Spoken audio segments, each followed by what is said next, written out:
Hello guys! For today's video, ayan, samahan nyo ako sa aking pag-video. Ayan, pupunta nga po tayo nga dito sa isang lugar, tourist spot, sinasabi nilang Goshen Resort and Hotel. Ayan, puntahan nga po ito guys. Unang pasok pa lang talagang mapapawaw ka sa ganda at sobrang linis ng kanilang paligiran guys. Maraming puno, ayan, talagang hindi mainit tingnan sa mata kasi kahit sobrang init guys, kung marami naman mga puno na ating nakikita guys, talagang marerelax yung ating katawan. Nandyan guys, maraming mga pool, maraming mga building na pwede po nating pasukin guys, pwede natin akyatin, nakikita natin yung mga tanawin sa paligid, sobrang ganda yan. Meron dito mga paninda na pwede natin mabili, yung mga katulad ng mga cup, mga damit, mga shoes. Nagbebenta rin po sila dito ng mga mango. Ayan, sa halagang 50 pesos per kilo. Guys, napakamura talaga. Pinitas nila galing sa puno. Fresh na fresh po yung kanilang mango dito. Dahil marami po tayong mango dito sa ating bahay. Ayan, hindi na po tayo bumili dito. So yan, magpapark na po yung ating sakyan dito sa kilid. Hindi mainit. Tara guys, samahan nyo ko sa aking pag-video.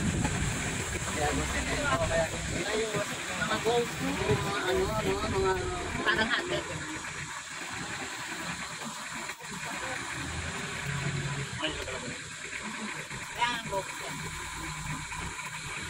Natin ang Goshi.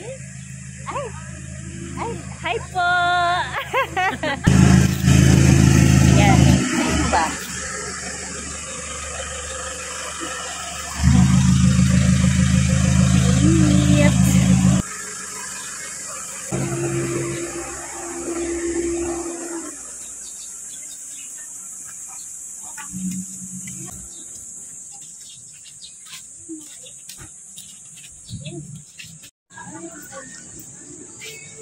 Ito yung Goshi na tinatawag nila.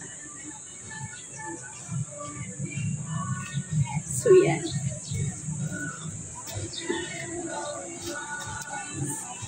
Tayo daan sa malilim.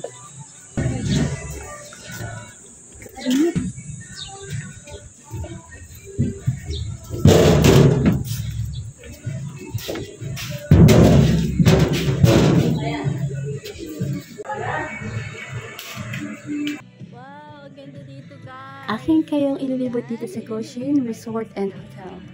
Kung makikita nyo yan, may mga estatwa, mga lion. Ayan, ito nga po pala yan. Na-comment nila yung bunga nito, puno ng nganga yan. Ngayon, alam na natin yan. Sabi nila, pampatibay daw nga po ng ngipin ng matatanda. Yan, pag matatanda ka na sa province, ayan yung kanilang kinakain para tumibay lalo yung kanilang mga ngipin.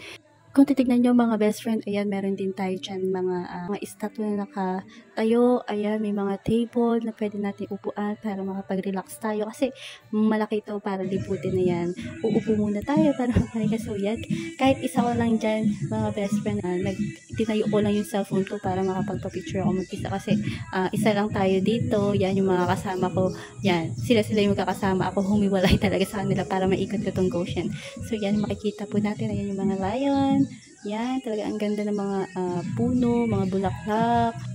Yan nga pala mga best friend, yung building na yan, isang kapihan yan. Kapag gusto nyo uminom ng mga drinks, coffee, cold coffee, ayan, andyan sa gilid, yung malaking building na nasa gilid na yan. Ang ganda ng ambience, nakakaano talaga, masasabi natin, maganda talaga siyang puntahan, lalo na kung malalayo kayo. Sulit yung inyong pagpunta dito sa Goshen Resort and Hotel. Pwede kayong mag-overnight. Ayan. Lalo na yung mga makikita natin sa part 2 guys. Yan. Sa part 2 na natin ilalagay yung video ng mga swimming pool kung gaano kalinis. Maraming swimming pool na pwede natin liguan. Ayan. Umupo muna si Inday para makapag-relax. Ayan. Napaduyan na. Yan. Lakad-lakad lang siya dyan hanggang maikot niya itong Goshen na to. Mini clubhouse. Venue rental. Package included for 30 days. Yan. Sa mga gusto pong pumunta dito sa Goshen, ayan, pwede pala siya dito may mga events. So, yan guys, pwede dito. May swimming siya, may free parking, sightseeing, inclusively rented venue. Yan guys, kompleto sila dito. May catering din sila. Then, may palitsyon, accommodation, tables and chairs, and etc.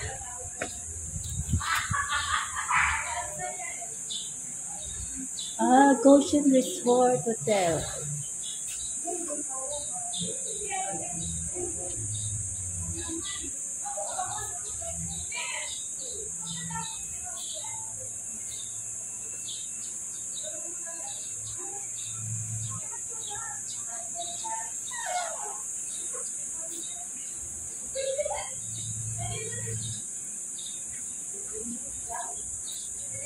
Maliit na swimming pool. Napaka-nice ng place. Apple mango, wow. Hinog na sila. Ang sarap niya. Favorite ko yan. Apple mango. So, tara guys. Ikot tayo sa ibang place na hindi pa nating napupuntahan.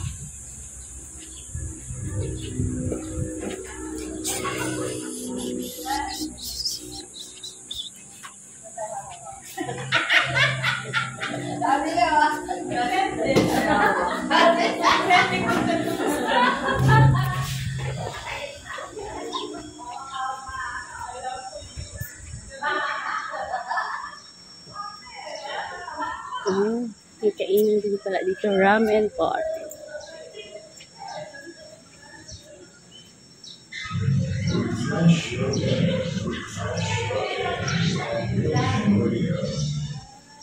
Yes, we are open. Please come in. So yeah.